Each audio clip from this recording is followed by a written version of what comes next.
Hi, this is Scott Garibay, and today we're going to talk specifically about the Democrat Party and what I believe is a misstep in how they've chosen to fight against Donald Trump as they move toward specifically trying to win the 2020 presidential primary. All right, so I got to put some caveats around. So basically what I'm going to say today is I'm going to give a way that the Democrats can still try to make this a competitive race, and also start to build good habits. I think 2020 is it's a lost cause, right? So Joe Biden has, in my opinion, has absolutely no possibility of beating Donald Trump. Nothing could make people be like, "Oh, I'm going to vote for a person who clearly is not going to be capable of finishing even a single term." All right, and so it's, I truly believe 2020 for the Democrats is a lost cause from the perspective of winning the president. I don't think there's any possibility. I shouldn't say that. I think there's a 1% possibility that the Democrats can win. Fate is always the hand of fate can always turn the tables quickly, and I do think there's a 1% chance that Joe Biden can beat Donald Trump. But there's a 99% chance that when the dice are rolled to see what happens, for 2020 presidential election, Donald Trump's gonna come up winner. Like it's just like I've discussed it at length, and so what can we do with the 2020 campaign, with the 2020 Democrat campaign? Well, one of the things we can do is we can start to build good habits, right? And one of them is political honesty, and also political striking, effective political striking. All right, like striking with accuracy, striking with a political blow that lands, right? That has impact and weight behind it, and that isn't just ineffective, right? So I want to call out something I think has been a major mistake on the part of Democrats that we haven't really talked about before for the 2020 presidential election, and talk about setting it right and putting into place good practices now in 2020. So we can shed some of these horrific, absolutely incredibly ineffective political tactics and strategies that the Democrat Party uses right now, and abandon them and replace them with sound political methods, sound political, striking, the ability to strike a political foe effectively, politically, okay? All right, so here it is. So one, Democrats have misplayed President Trump from the beginning. They never understood him. The worst thing they did in the last 4 years was they painted Donald Trump as stupid and a moron and a fool. They use these terms all the time. It was said hundreds of thousands, if not a million times on Twitter. It was said through the media. It was said through human discourse between Democrats, and it was outrageously dangerous and foolish, and it was a bad idea to paint Donald Trump as stupid, as a moron, as a fool. And the reason why is he's not any of those three things, right? He is intelligent. There's no two ways about it. He's a smart, savvy mover, okay? And because the Democrats painted him as stupid, a moron, a fool, right? Then basically I guess stupid is an adjective. Moron and a fool are two specific things. That he was a moron or that he was a fool. Basically, once they painted him that way, they weren't able to deal with him, right? Because one, he's not those things, and the way we know he's not those things is he has absolutely devastated them at every turn during his election.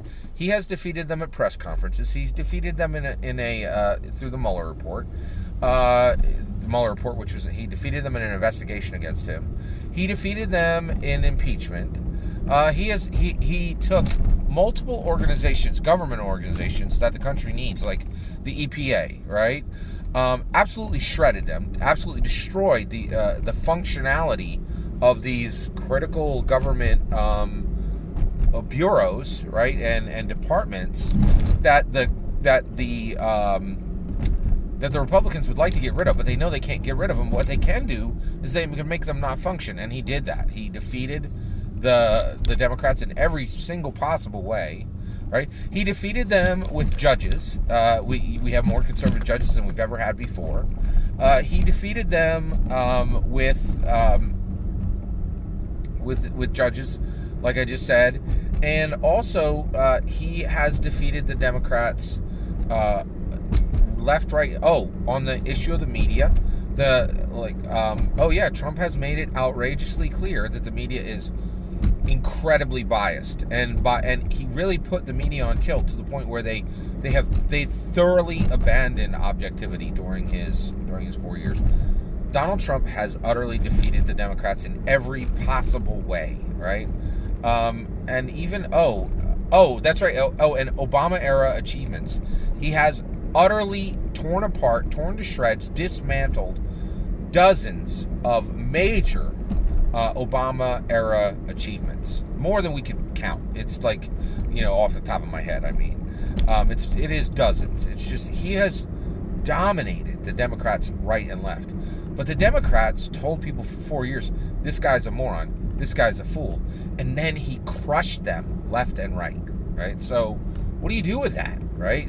Well, the reality is, it's been incredibly devastating for the Democrats because people are starting to say, oh, well, those are words coming out of the Democrats' mouth, but you can't take them serious. Like, the words they say don't match reality. It's just it's performative speech, right? And so more and more, the Democrats are so reactionary to Trump, and so many of the things that they're saying about Trump are not true, that people are starting to read Democrat Party speech as performative, and not even trying to pretend anymore that there's a message or any truth there within. That's a dangerous place to be. You don't want people to think that your words never match reality or never contain truth. That is not a good place to be, and I think that's where the Democrat Party is right now.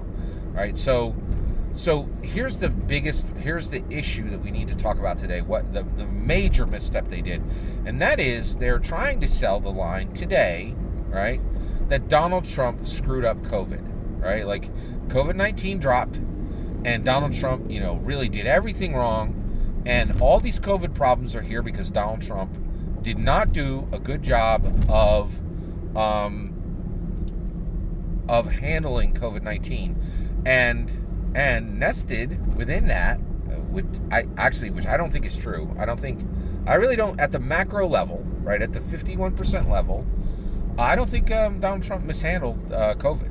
Right? I actually think we're doing pretty well as a nation, considering this COVID situation. Certainly things could have been done better, but it wasn't completely botched. It wasn't kicked 6 ways to Sunday sideways. It wasn't, right? And pretending that it was is not helpful. It is not useful for anybody, right? And the other thing is, nested within this Trump screwed it up, is this also sometimes spoken, sometimes unspoken supposition that the Democrats would have done it better, right? And you're like, I don't know, right? So here's the issue, right? So we're at like 150,000 deaths for COVID-19, and I think we have like 4 or 5. I think we're at 4 or 5 million confirmed cases in the United States of America, right? Well, we got 330 million people, and frankly, the death rate for today, right? The death rate for how many people are dying every day, not just from COVID, from everything, is lower today than it was in 2017. I learned that yesterday. I couldn't believe it. Like, the daily death rate in 2017 was like 7,800, and right now our death rate with COVID considered is like 7,400. That's astonishing, right? That is incredible, and you will never hear that from the media, right? And that's one of the other issues is science. Who cares, right? You get this science that comes out, right? You get the data, but when it's presented from such skewed political perspectives on both sides that you can't tell real science anymore. And that's the thing, is nobody doesn't believe science. The people who don't believe science are like 1, maybe 2-3% of America, but the reality is like 30% of America, and maybe as high as 50% of America is like, I don't care about science because I don't trust it. Right? I know they have the data, but I don't trust for a minute that they're giving me the data straight. Right? Recently, I couldn't believe this. I recently learned that they don't know if the CDC does not know if COVID-19 is airborne. I was like, are you kidding me? Like, they don't know that? And I was shocked because it had been reported. I'd seen people say it on Twitter. I'd seen reporters say it. Everybody was assuming that this was airborne, and they don't know. I just read it on the CDC. They literally don't know if COVID-19 is airborne. So they have the data, right? But the way it's presented, you can't tell the truth. Or it's presented in a way that's so complicated, you can't get data that's useful. And this is a huge problem. And so it's gotten to the point where it's not that people don't think science is true. They don't trust the people carrying it, right? And that is a major problem. So the idea so reality is, here's what happened. COVID-19 came. The last time we had a pandemic was in 1918, 102 years ago, right? This came out of left field. It was a right hook to the face of America, or a left hook, however you want to take it. And it stunned everybody. And the reality is, one of the things that I read my sources, you read your sources. One of the things I heard was the data models were completely out of whack. And the reason why is the data models that have been run and prepared as recently as George Bush, right? They assumed that the supply chains from China would just continue unabated. I'm like, are you kidding? Like, of course there's going to be, like, why would you think that you would be able to get your why would you think for 1 second that you would be able to get all your supplies from China uninterrupted? It was, and just tons of the data models had major inaccuracies in them, right? And the reality is, we built policy on these data and they turned out to be wrong. And so the reality is that those data models that were wrong for Trump would have been wrong for the Democrats. And the things that the Democrats would have done to make this situation better, in their opinion, was, if you're listening, they would have locked down masks more. They would have required people to wear masks, right?